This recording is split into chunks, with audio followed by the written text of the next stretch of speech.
Am I the a-hole for wearing a white dress to a wedding after being specifically requested to buy the bride? OMG, my head is in such a jumble right now. Let me try to make sense of all of this. I, 26 female, was 5 when we moved, and our next-door neighbors had a girl my age named Bella, 27 female. We immediately connected and grew up thick as thieves. Our families were also close. I moved a couple of hours away for college while Bella stayed home.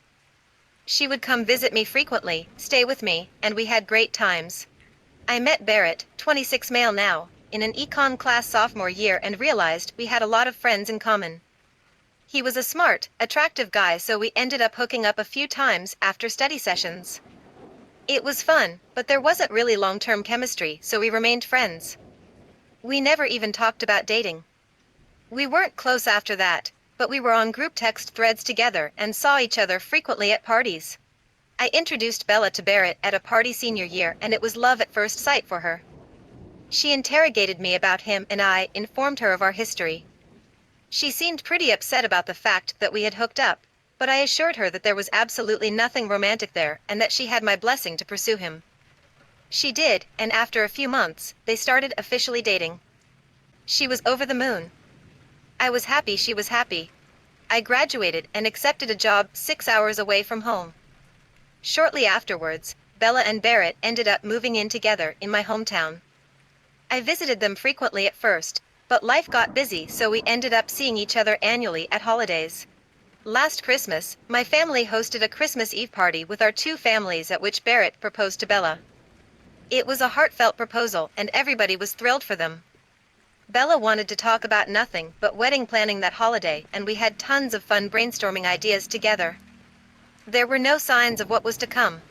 Over the next few months, I expected to be formally asked to be Bella's maid of honor. She had mentioned this over the holidays, but the ask never came. She started screening my calls. Finally, I received a save the date in the mail and still hadn't heard from her about whether I was in the wedding, so I got her on the phone and asked her. She told me that she had thought it through and didn't think that I should be in the wedding at all because I lived so far away. She thought it would make coordinating bridal events too difficult. She was making her cousin, who she doesn't even like, her maid of honor. I was pretty hurt by this. I was her closest and oldest friend. I introduced her to her fiancé and was friends with him too. I told her that I could get the time off work, would buy plane tickets, whatever was required of me, to participate. That I didn't think that it was going to be as challenging as she thought. She shrugged this off. Instead, she directed the conversation to whether I was going to be bringing someone to the wedding. I was a little confused by this question because I just had a bad breakup and she knew all about what went down. I told her that since I wasn't seeing anybody currently, I'd probably be attending solo. She told me that she would keep my +1 open until the last possible minute and encouraged me to try to find a date so I wouldn't be lonely. I thought this was a nice gesture, but reassured her that with my family present and tons of mutual friends from college and our hometown, that I would be fine. The next few months passed without much incident. I didn't hear anything from Bella. I probably could have reached out more, but I was still stinging a bit from not being asked to be in her wedding party. I also saw on social media that she had an engagement party that she had not told me about or invited me to. That also hurt, but I didn't say anything. I figured we were just growing apart. It happens. Then 6 weeks prior to the wedding, I got a call from Bella. She told me that one of her bridesmaids had dropped out and that she was hoping that I could fill in. I wouldn't be going to any of the events as those were already booked, but I would be in the wedding party. I was thrilled and relieved and accepted immediately. She told me that she was doing a reverse color palette for the bridal party where all of the bridesmaids and groomsmen were wearing white, and she and the groom were wearing black. This didn't seem that strange. Bella has always liked to stand out and has unconventional taste. She apologized for the late notice and asked if I could find a white dress in time. I had a white slip dress already that would work and sent her a picture of it on the call to see if it would work. She verbally approved it and tagged it with a thumbs up on the text chain. This will be important later. The wedding was at noon, so we were supposed to meet to do hair and makeup at the venue at 8 a.m.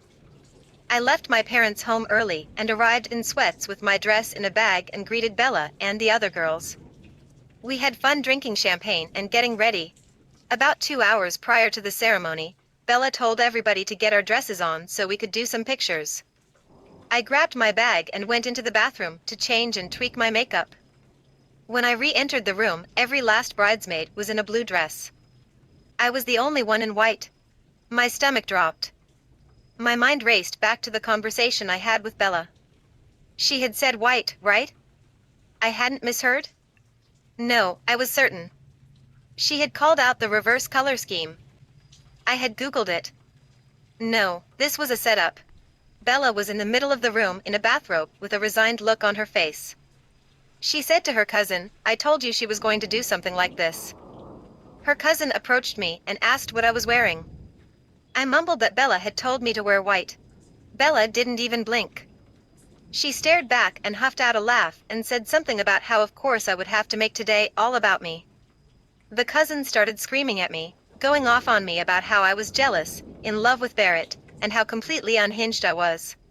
Honestly, I froze in that moment. I was so spun around by how fast everything went from great to shit, I couldn't even find the words to defend myself. Eventually I stammered out that I had another dress at my parents' house and could go home and change. Bella said something like, "I think we both know that this is the end of our friendship. I've given you too many chances. It's time for you to go." I started to cry. I didn't really know what was happening or what she was talking about, but I knew that whatever was going down was really bad. Finally, my legs started to work again and I fled. I left all of my things at the venue and just ran to my car and went home, sobbing in the white dress. About a half hour later, my phone blew up. Texts from nearly everyone in my life, telling me that I was bitter, that I was a whore, that I needed to grow up and get over my jealousy, asking how I could do that to Bella. Even my mother sent me a text telling me how disappointed she was in me and that we'd talk when they got home. I did what any rational person would do in the situation. I broke into my parents' liquor cabinet and got drunk. As a result, the conversation when my parents finally arrived home was somewhat confused. My dad wouldn't even look at me and my mom and I kept talking past each other. She outright didn't believe that I had been told to wear white and I didn't understand why. Then finally she said something like, "Because of everything else that happened," and I was like, "What are you talking about? What does that mean?" And she said, "You know, your ultimatums to Bella." The next few hours revealed the truth. Over the last several months, Bella has been building a fiction with nearly everyone in my life that I am mentally unstable and madly in love with Barrett. She has concocted a web of outlandish tales and systematically poisoned my family and friends against me. My boyfriend apparently dumped me because of my feelings for Barrett. Lie. He cheated and I dumped him. I told Bella that she needs to choose between me and Barrett. Never happened. I told Bella that I couldn't be in the wedding party because I couldn't support her marriage given that Barrett was meant for me. Lie. I had a major meltdown before the engagement party and that's why I wasn't there. On and on. Lies on top of lies. In all of these stories, Bella has painted herself as the patient, long-suffering friend trying to deal with a friend clearly going through a tough time. She expressed understanding for my unrequited love for Barrett and empathized with how hard it must be for me to see her marry the love of my life. And has made great efforts to try to sustain our friendship despite how complicated the situation is. The lie has been going on so long, my mom literally did not believe me. Finally, I grabbed my phone and handed it to her and told her to go through my text messages with Bella. Asked her to show me any evidence of any of that happening. It was when she was scrolling through reading our messages that she saw the picture of the white dress I had sent Bella with her thumbs up on it. I had completely forgotten about it. The absence of any ultimatums or Barrett drama in our texts and the picture of the approved dress flipped my mom. She finally believed me. She was horrified that she had bought into a false narrative. She called my dad into the room and explained what was what. My dad isn't the type of person you want to piss off. We had to spend significant energy trying to calm him down so he didn't walk next door and rip the house from the foundation. My mom still says that I'm a bit of an asshole because I should never have assumed that I could wear white to someone's wedding. I should have confirmed with the other bridesmaids about what they were wearing, and that was part of my job as a member of the bridal party. Fine, I own that. But it doesn't change the fact that I never meant to hurt Bella, and she has been setting me up for this epic fall for months. The next day, hungover on multiple levels, I sent screen caps of my call history with Bella and the photo of the approved dress text to multiple people. Unfortunately, this is where my occupation works against me. I am a graphic designer, and people believe that I photoshopped the image. Trust me, if I was going to Photoshop some proof, it would have been a hell of a lot more compelling than somebody liking an image. So pretty much nobody believes me except my mom, dad, and one of the other bridesmaids, one of Bella's friends from college I don't know well. She was there during the dress incident, and she found me on social media and DM'd me that she could tell from the stunned look on my face that I was telling the truth. She said that Bella had a pretty bad case of COVID at the beginning of the year, and ever since then had changed as a person, becoming cruel and self-absorbed. She said the wedding events had been horrific and Bella was a monster and she was planning on going no contact now that it was done. So that's 3 people out of hundreds that don't think I'm an a-hole. Everybody else does. My reputation destroyed. My life in tatters. I don't think I'm the a-hole, but I submit myself to everyone's judgment,